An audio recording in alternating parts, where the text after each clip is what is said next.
Your Steve Jones Show podcast is loading now. The Steve Jones Show podcast is sponsored by Purdy Insurance. Visit Purdy Insurance on Market Street in Sunbury or visit online at purdyinsurance.com.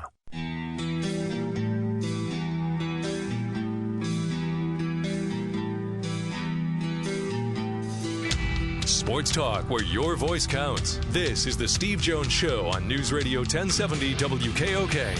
Now, from the Sunbury Motors Studio, here's Steve Jones.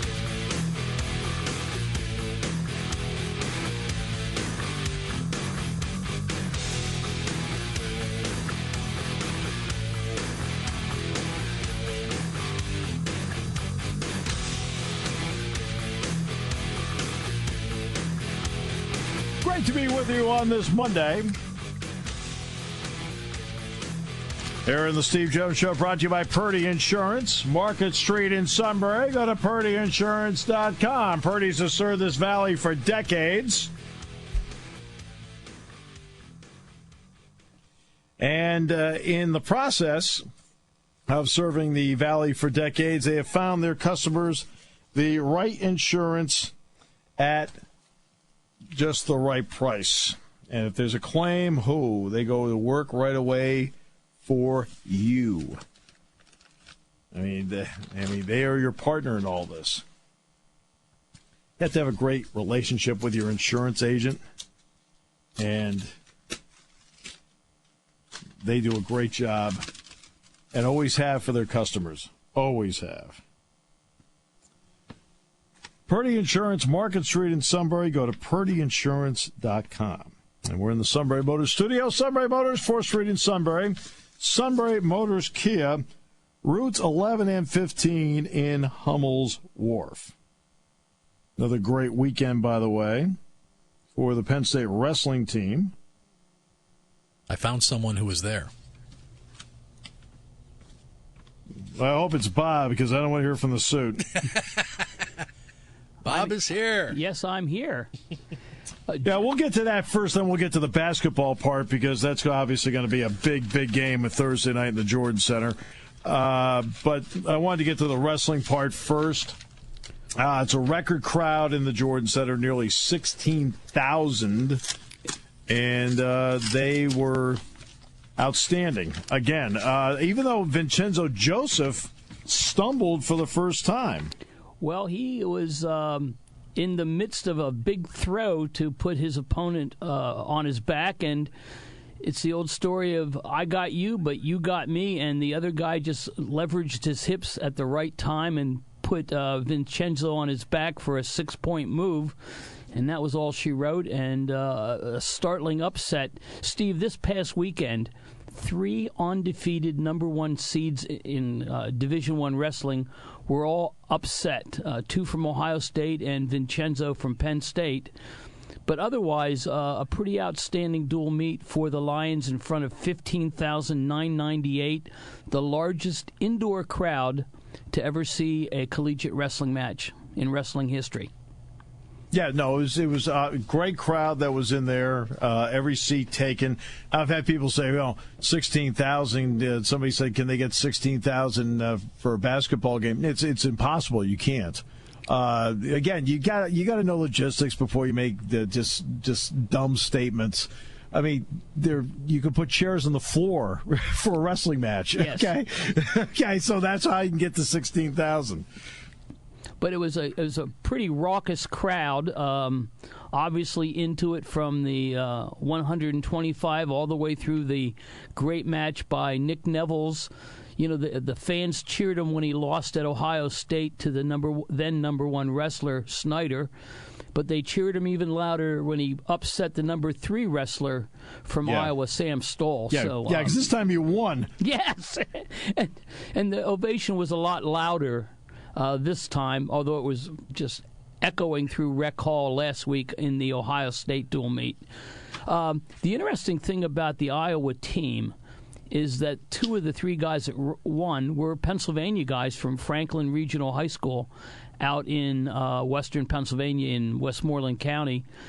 And I think both ended up there because there were some guys like Jason Knopf and then Seriano at 125 who they would have been behind in the Penn State lineup. So it was pretty much a homecoming for some of the three of the Iowa wrestlers. So huge crowd. And I think it set a tone for going into the Big Tens and then on to the NCAAs for the Cale Sanderson's team. Well, they're in great shape heading into this. I mean, we won't know, obviously, what the status of Jason Knopf happens to be because they said straight out he was going to be out the rest of the regular season. There was no need to wrestle him at this point. But Rutherford is pound for pound. I don't care if Snyder's the Olympic champion or not. Pound for pound, Rutherford's the best wrestler by my money in college wrestling, pound for pound. No question. He beat the number 2 ranked fella decisively for the 6th time on Saturday night. So that's number 2, and he pounded him pretty decisively. Boy, he's also sending a message for the Big Tens and the NCAAs. And then I hope nobody got up and left to hit the restroom when Hall and Nickel wrestled, because in 30 seconds you saw two pins. Well, if you blinked, you probably missed it. Those were just great cradles. Those guys, and they can do it from anywhere on the mat, Steve. You can't put your head down against either one of those wrestlers, especially Bo Nickel. You drop your head, and he's automatically thinking, what move am I going to use to put my opponent on his back? Well, it was, first of all, Nickel wrestles the way everybody loves to watch wrestling. He's aggressive. Yeah. I mean, he's like a go for it every second. Now, it cost him 2 years ago at Madison Square Garden. It didn't cost him last year when he won. Yeah, he just has a knack for the dramatic throw, and he does well. And I think sometimes I think he was after the pin at 174. I think he figured I just got to go out there and do it quicker. So that's a nice, healthy competition that the Lions have going, especially under normal circumstances. You just followed Rutherford at 49, Knopf at 57. Etc. And then he comes up, and Vincenzo Joseph at 65. You know, that's, for lack of a better phrase, murderer's row if you're an opponent to Penn State. Yeah, and it believe me, it is that. It is that. I mean, you get to that point. Like, I think the Ohio State one was a perfect example of that. They're down 15-5 after 5, and all of a sudden, then you hit the row, and you're like, well, here we go. I mean, if you're the other team, you're trying to hang on at that point. And hang on is exactly that. And then, Steve, I don't know what you thought about it, but here you had at 197 for Penn State, Kassar, who had just beaten the number 1 guy in the country in dramatic fashion to, in essence, win the dual meet for Penn State over the number 2 or number 1 team, depending on the rankings. And then you figure, oh, against Iowa, he's got to be the guy. No.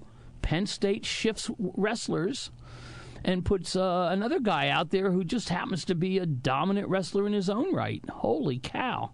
Right, exactly. And that's, and Shakir Rashid has been really good. I mean, well, let me put it this way. Any team that has Matt McCutcheon as its third. Yes, a nationally ranked wrestler in his own right, and he's sitting at number 3 in the lineup. Yeah, he can't get out. He can't get into the lineup. No, and any other team would give an awful lot of scholarship money to get him on their team, and I'm sure he's happy at Penn State. You know, Coach Sanderson is happy because there's no doubt the 3 of those guys inside the wrestling room, they make each one of them better. Yeah, oh, they absolutely do. There's no question about that. They make each one of them better. Neville's is the one I was thrilled about because Neville's was able to step up after. I mean, look, he wanted to win against Snyder. Right? He sure did. The whole world is like, hey, look what he did. He lost. He lost by a small amount. Yeah, and that was considered some kind of a Pyrrhic victory. Yeah, and then he goes out against the number 3 ranked team, third ranked guy. in the country and was brilliant. He pushed Stoll's face into the mat the whole third period. I just wonder if Stoll needed oxygen because Neville's really shut off his oxygen throughout the final 2 minutes. Well, we've said that about the suit in the Olympic reports for years. Yes, exactly. Steve, Sean, stop laughing. I was going to ask you for Sandy Barber, the Penn State athletic director's number, because I have a suggestion for next year. Which is what? It's simply, or maybe it'd be 2 years. Let's invite next year. Let's invite the Ohio State wrestling team to Penn State to Beaver Stadium. We'll have a football wrestling doubleheader. We'll let football play in the afternoon if they'd like. Do wrestling at night, and I'll bet you get $110,000 for each. Weather aside, I know that Sandy's not going to be putting that to the top. Iowa did that with Oklahoma State. I think they drew 42,000. 42,000. Yeah, it's the largest crowd to ever see a wrestling match anywhere, but it's an outdoor record, not the one that was just set Saturday night for indoors. But not bad. Yeah. Penn State, Ohio State, at a place like Beaver Stadium, you could get a lot of people, more than 42,000. I guess, I guess. Well, I have about 41,000 friends that would just like to come. I mean, if you coupled it with something, you just did it on its own, you can't. No, exactly. But you'd have to couple it with a football game where people go, okay, I'll go in and watch that too. But see, but you'd also have to, you'd have to question whether you do it on separate admissions too, and also the distance away from this has to be brought into play. Sure. Well, the other part of that is we let the you don't want to put stands. You don't want to put stands on the field. No. That becomes problematic. There are a lot of things that go into it a little more problematic than people realize. No, there really are a lot. But you know what? From a wrestling perspective, I'd say we'd let the football fans in for free to see the football game. Let's not get too carried away here, Bob. Okay, it's like, so I tell the wrestling fans, you're awesome. Don't get too carried away. Okay, all right. Okay, Steve. Just a thought for Monday afternoon after a great weekend for Penn State. Yeah. By the way, I saw you. The big plus is going to be the fact that it's on a weekend because, that's where wrestling. They've done a great job of keeping them all on the weekend as much as possible. Sure. When TV starts to get involved, I know. Then life becomes a little bit different because now you become a TV show. When you become a TV show, that's a lot of. It's exponentially different than people realize. I mean, as somebody who flew back and got into town on a Sunday night at midnight. Yes. Steve, I was going to say, I did see you watching the Penn State-Illinois basketball game, and you were in literally the catbird seat right there, center court, calling the game. And good and bad. That's good and bad. You know what we call that at Bucknell? Because I'll be going there tonight to see Bucknell and Colgate. You know what we call that seat at Bucknell? What's that? The cat bird song seat. Cat bird song, yes. How about, I couldn't wait to say that. You know what? It's good and bad, that spot, and I'll tell you why. Being courtside is perfectly fine, but they changed the rule this year. And when they changed the rule this year, when they expanded the coaches box, that meant then the coaches were traveling down more toward midcourt. There's a lot of times where I've got to look around Patrick when I'm in that spot trying to find the ball because he's in front, and you really feel uncomfortable, like turning the mic off and screaming, "Sit down in front!" Yeah, exactly. Come on! Oh wait, I forgot your team. Yeah. Sit down. I can't see. Yeah. Trying to find the ball. Yeah, let the paying customers have a chance to see the game here. Actually, no, I'm being paid, so I can't use that excuse either. I can't use that excuse either. But that's the only thing that with that spot, I mean, I don't mind being on the floor at all. That's perfectly fine. For example, there was an issue at the end of the first half. Pat came on and was talking to the officials, so then Dick and I were able to lean over and ask Pat, hey, what'd you talk to Gene about? And, he mentioned, and we were able to relate on the air what he talked to him about. Yeah. And so, I mean, that's the advantage of being there. There's no question. But in terms of calling it, 85% of the time I'm clear and free and can see everything. There's that 15% where, for example, you may see in the background, like me trying to look right and then maybe look left, trying to go around and look at Pat. Sure. I'll give you a story from, now this is before they changed the coaches box. It was 2001 at the United Center in Chicago. And you know me, I don't assume plays. Okay? Right. And Penn State ran a play off a timeout late against Michigan State. Michigan State was ranked second in the country. And they swung the ball to Joe Crispin, and all of a sudden Jerry Dunn stood up. And the ball went, from my vantage point, came flying out of his head. Right? Because Joe shot it, I assumed it was a 3. And you know me, I don't assume. And he made the shot, by the way. And Penn State won the game. But that's the only issue with being down there, is that now they've expanded the coaches box out. That means they can roam further down. So in other words, that would be like a coach's box in wrestling, and say you're at center mat, and Cale can get up and roam around, and all of a sudden you're trying to look around him to see what's going on in the mat. It's the same thing. Yeah, and that's one of the rules in wrestling about coaches. It's a very limited box.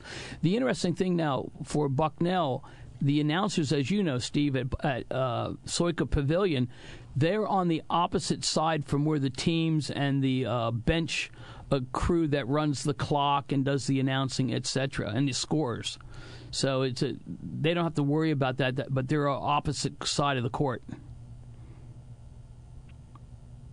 Yeah, and that's the way it is in the tournament, too. When you get to the Big Ten tournament, the NCAA tournament, you're opposite the benches. So you don't have any. The only issue you'll have is once in a while an official who will be there in your way, and that's rare. That doesn't happen that much, especially in the positioning that they give you. So that's not bad at all. But that was a great match. It was great to watch it. We watched it in the hotel bar, along with the Wisconsin wrestling team, which joined us and a watched wonderful, fun-loving group they are. No clue, just kind of waved at him, wished them the best of luck against Illinois, and that was pretty much the interaction in general. But we all watched it together, and when Vincenzo Joseph lost, I thought, okay. Well, then Mark Hall restored order right away. Bang! Right, Podek, bang! I'm like, oh, well, it's now over. Yeah, that was about as conclusive 2 minutes of mat time as you could possibly see, and it was literally lights out. Did it even take 2 minutes? Oh, yeah, I think the whole mat time was like 30 seconds, wasn't it? Well, I mean, Mark Hall just went out there and went, yeah, we're finished. And they put the hammer down and walked off the mat. Nickel walked out there, boom, made a move, boom, down. Yeah. It was like... Yeah, it took Nickel more time to run from the locker room out to the center of the mat than it did to actual wrestling time. Absolutely. Absolutely. In fact, it was probably more strenuous. Yeah, well, you got to fight the crowd to get out on the mat. So to me, if they were to wrestle in Beaver Stadium like you talked about, my guess is they would get 50,000 people. Oh, I'd say, yeah. That would be all right. Now, it would have to be a big match. You couldn't just like, hey, they're going to wrestle Buffalo like they do in 2 weeks. Yeah, not going to do it, no question. But, with this lineup, I shouldn't use the word novelty, but that's probably as good as any. I think you would get a really huge crowd. And what would really be fun, Steve, just from a program bragging perspective, to tell Iowa, hey, take your 42,000 and we'll raise you 8,000. But you know what, though? Let's just say this about Iowa for a second. They did a great job of promoting the sport. Absolutely. Okay? Their 42,000 did a great job of promoting the sport, just like taking it into the Jordan Center promotes the sport. And I think that's what they were able to do. They were able to get, because, look, let's be honest about it. Okay, watch Sports Center on Saturday night. Where were the wrestling highlights? Yeah, exactly. They were right after the Tiddlywink competition from the Pac-10. Right. I mean, in the past 2 weeks, I mean, there have been Penn State basketball highlights because Josh Reeves has made the top 10 with a couple of dunks. Lamar Stevens made the top 10 with a dunk. All right. So, I mean, we know which way they're tilted all the time. Well, at least when Iowa wrestled Oklahoma State, right? Yes. Yeah. Well, by doing that, that got people at least interested. It got a number out there, and I think you're right. I think Penn State could go out and Penn State could get at least 50,000, maybe 60,000 at Beaver Stadium to watch them to wrestle. Now, the logistics of it would not be the easiest. And also, if you're going to do it, you got to do it in season. Well, the season isn't until November. That's right. It gets a little chilly out there at Beaver Stadium, as we all know, come November. That's why, because when Iowa did it, was November 14th. Yeah, it was early. Yeah, it was November 14th. And it wasn't exactly a Chamber of Commerce heat wave. Cupid's arrow has hit the bullseye. Cupid has hit the sign in front of Sunbury Motors Kia. Drive by and you'll believe in love at first sight, too. 0% for 75 months. Wanna see ya in a Kia. Sunbury Motors Kia.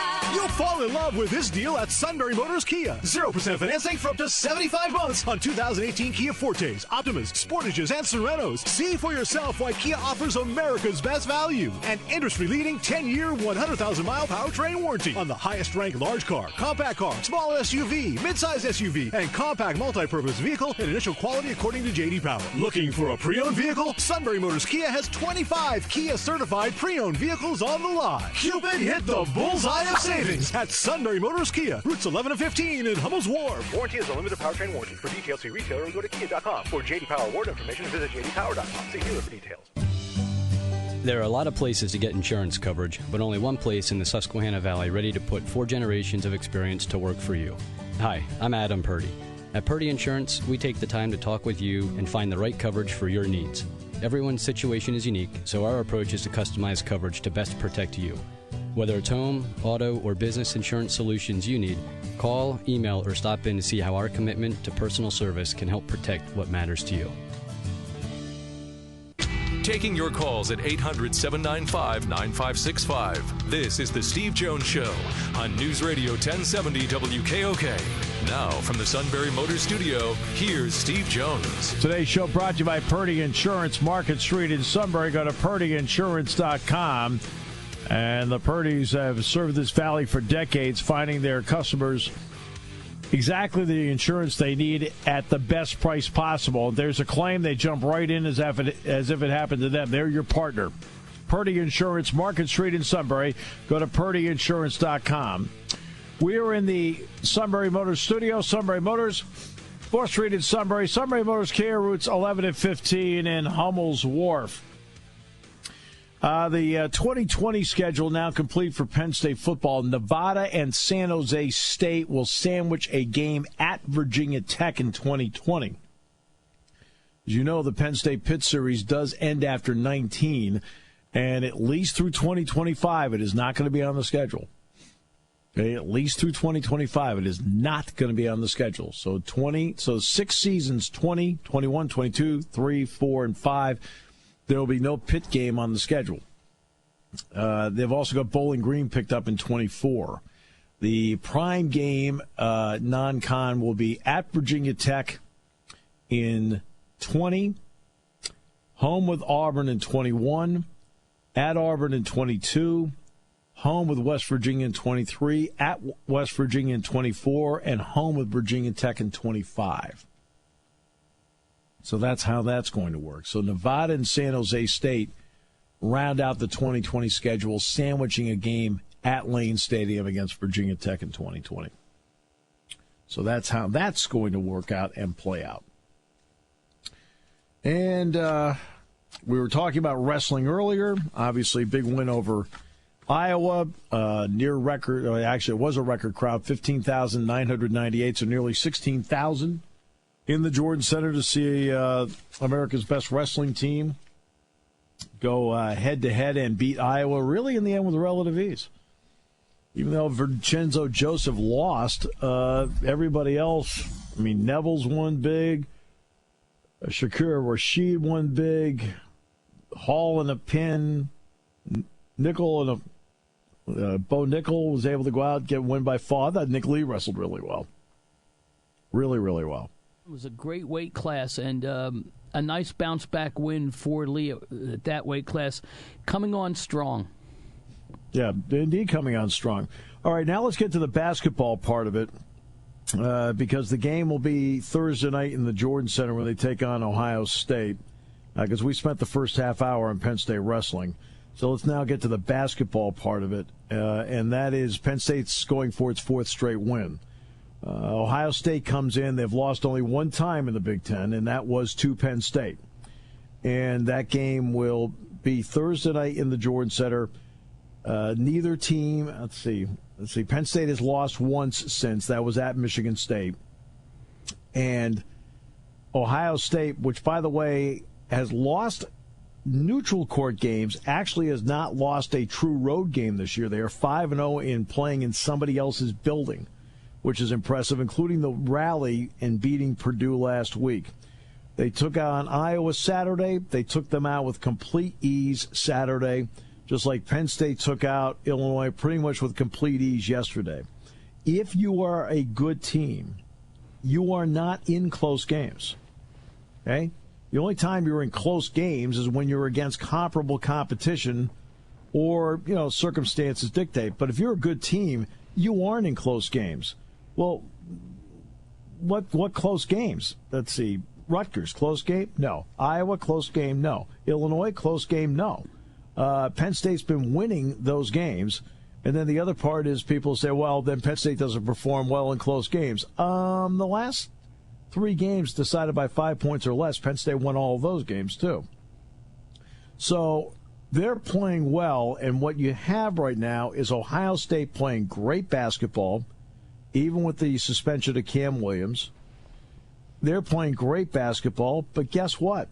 Penn State's playing really well, and it's not going to be a situation where, Penn State needs Ohio State not to shoot as well. Penn State needs Ohio State to turn the way. Ohio State's going to have to do something wrong for Penn State to win. No, Ohio State can do a lot of things right, and Penn State can still win. That's what's exciting about Thursday night, is that you're going in there with a team that's good enough to beat the other guy if you both play your game. You don't need help. The margin of error is going to be slim for both teams in this particular game because you've got 2 teams playing well. Ohio State's been playing great. Penn State's been playing really well. That's what makes Thursday night's matchup at home for Penn State exciting because they are not in the spot anymore where, okay, everybody, let's go out and win all the 4-minute timeouts. Let's win every TV timeout and we'll put ourselves in a spot to win. No, okay, Penn State might be the underdog in Vegas. Don't know, not sure. But I can tell you right now, if they play their game and Ohio State plays their game, it's going to go down to the wire and either team could win. Steve, one question that friends of mine have asked me to ask you about Thursday's game is if Penn State wins that game, does that clinch an NCAA bid?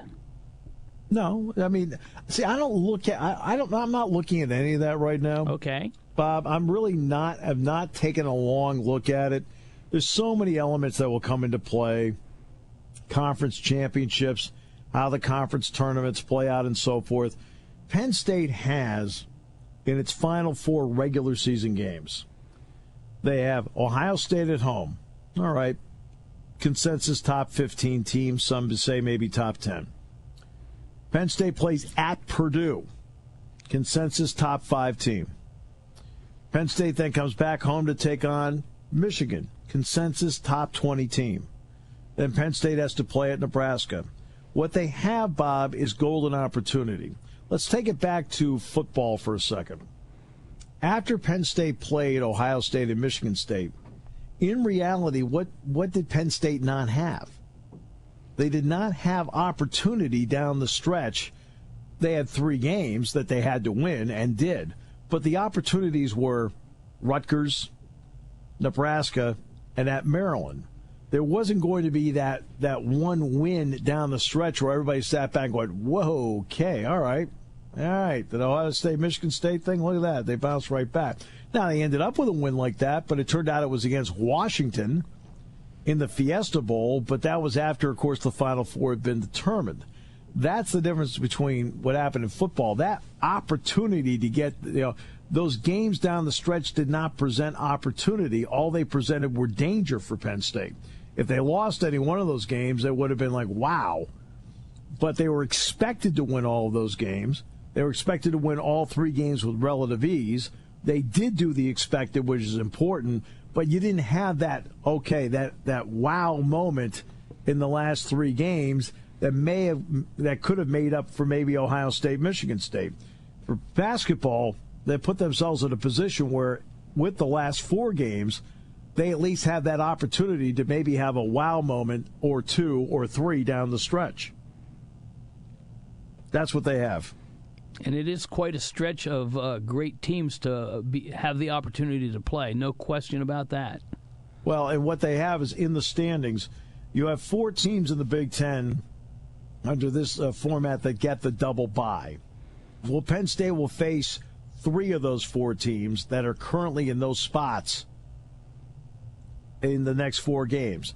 And the other game is against a team that's the one right in front of them in 5th place in Michigan. So they're playing nothing but teams in front of them in the standings in the final 4 games.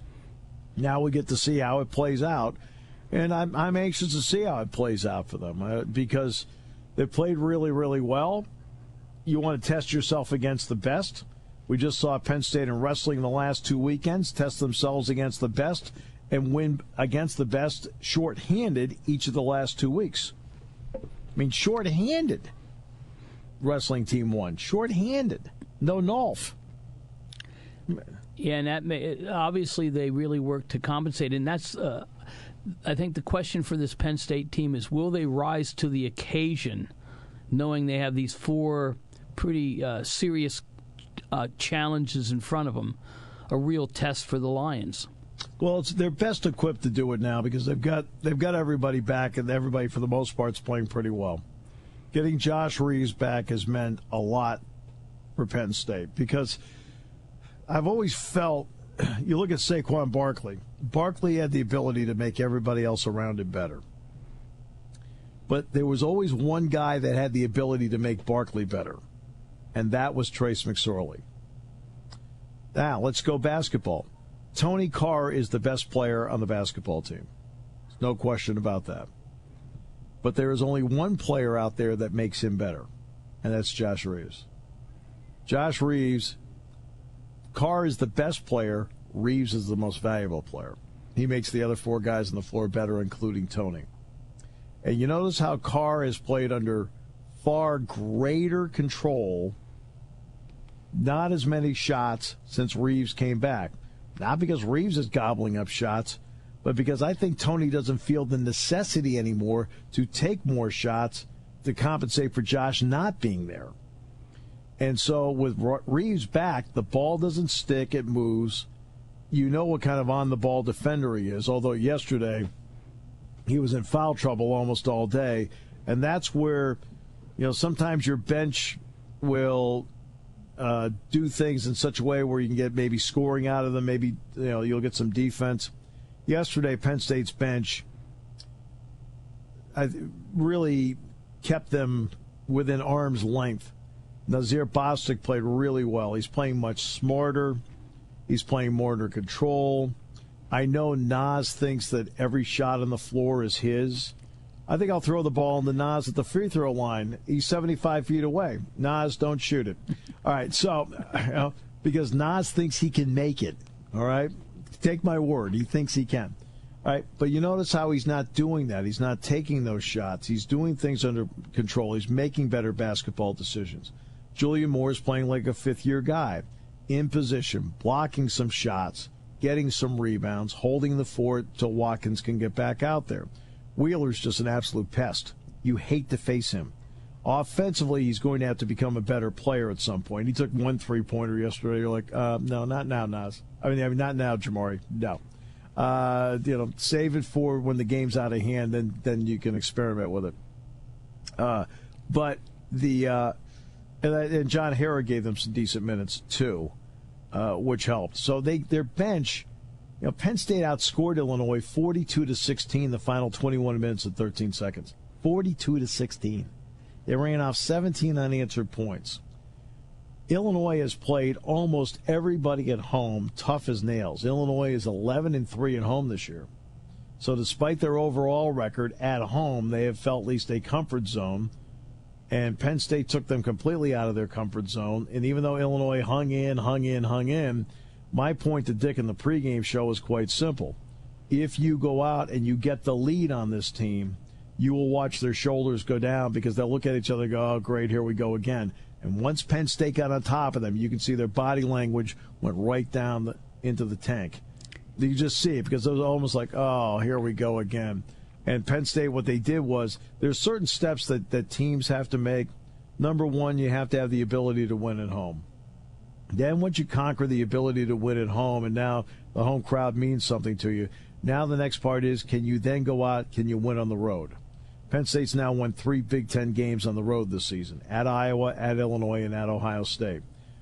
The other part is that when you have the opportunity to put a team away, can you be Joe Frazier, uncork the left hook, and put them on the canvas? Penn State in the first 5 minutes of the second half put that team on the canvas. I mean, and that's what you're looking to see. Tony Carr played sick yesterday. Well, instead of keeping himself out of the lineup, Tony Carr gutted it out because I can tell you at shoot-around, he was not feeling well at all. Okay? At all. I'm not going to get into the particulars, but he wasn't feeling well at all. And instead of saying, you know what, maybe not tonight, why don't you start Jamari, he gained the universal respect of all of his teammates because he went out there and he played, and not only that, he played well. 15 points, 6 rebounds, 6 assists. I mean, controlled game all the way through. 1.2 points a shot, exactly what you're looking for, and he played that way. So they did all of that yesterday, despite foul trouble for Watkins and Reeves in the first half. I think Reeves played 5 minutes and Watkins played 6 in the first half because of the foul trouble that they had. And then when they finally get the gang back together in the second half, they hit the accelerator and took them out. It is good to do the expected. Good teams are not in a lot of close games because good teams are blowing out other teams. Ohio State's been blowing teams out. Now they got into a great close game with Purdue and they won it. Now, those are the kind of games you expect to be close games. I mean, I expect Thursday night to be a close game. But when you get in a game against somebody that's not, I think that's your phone ringing, Bob.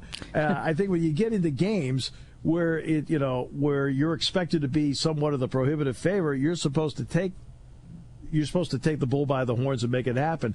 They've got, of their 18 wins, 15 of them are by double digits this year. Double digits.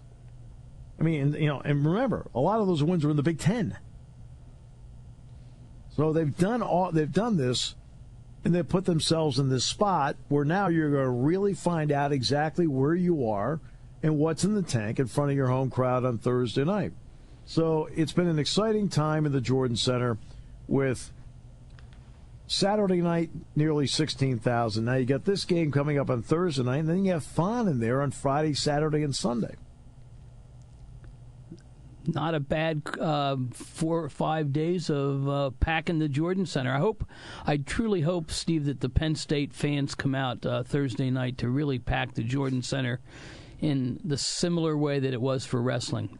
That, I think, will bring a big pickup for the Lions. But there has to be a realization, though, about the market you're in, though. And see, wrestling doesn't have to face this. When does wrestling wrestle in the middle of the week? It just doesn't. Right, they don't. Right? Basketball, I mean, Penn State basketball, as an example, plays every day of the week.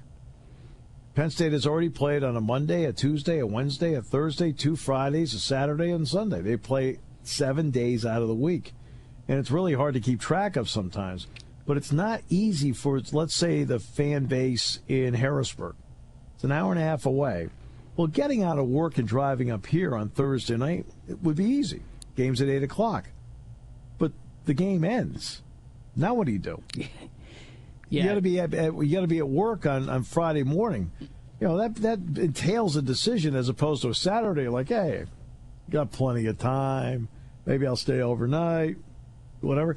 I mean, it brings with it, because this is not a market like Columbus, No. Ann Arbor, Lansing, Minneapolis, Chicago. I mean, it's not, it's not like that. Omaha, Lincoln. I mean, Lincoln's a city of 200,000 people. The city of 200,000 people, in Omaha is half hour away. All right. Well, Penn State doesn't have that. It's just more. It's more. Middle week anything is more difficult here. I'll give you a good example. Hockey. Okay. You know what the actual bodies in the seats are for a hockey game if it's not Friday or Saturday? Half. Yeah, exactly. And the tickets are all sold. Tickets are all sold, but only half the people show up. They'll get 3,000. I mean, I've had some of the people say, boy, we're really surprised. I said, it's the middle of the week, guys. All right? You're not going to get that kind of crowd in the middle of the week, So wrestling has a perfect storm of awesome team, I mean, intelligent, but yet charismatic coach, right, that wins all the time in a state that loves it, but also has it at times and dates that are really good for the fan base.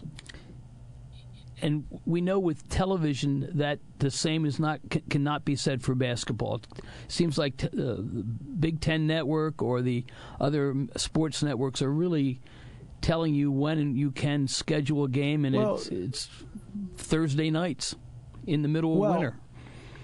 Well, here's what football and men's basketball happen to be. They're television shows.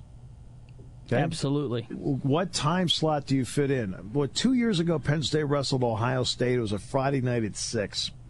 I had a bunch of wrestling fans complain to me about, I can't believe it's Friday night at 6. You know how inconvenient that is, blah, blah, blah, blah, blah. And I looked at him, I said, I'm sorry, but cry me a river. Welcome to my world. Exactly.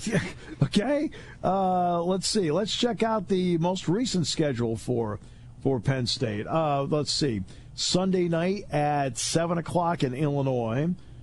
Thursday night at 8 o'clock at home with Ohio State. At Purdue Sunday night at 8. Back on Wednesday at 7:30 to play, or 7 o'clock to play Wisconsin, then 5:15 on a Sunday at Nebraska. It's like, excuse me. It's like, here's my map. Yes. And let's not forget one important factor, Steve, as well, and that has to do with the fact that the people that are playing the game are student athletes. And it's got to be unsettling. Yeah, that is unsettling. Now, at least men's basketball gets to charter. So last night, the good news was the fog lifted in State College, and we did not have to fly to Pittsburgh. All right, so there was none of that. We were able to get back in here about midnight last night, and everybody, including myself, I had an 8 o'clock class to teach this morning.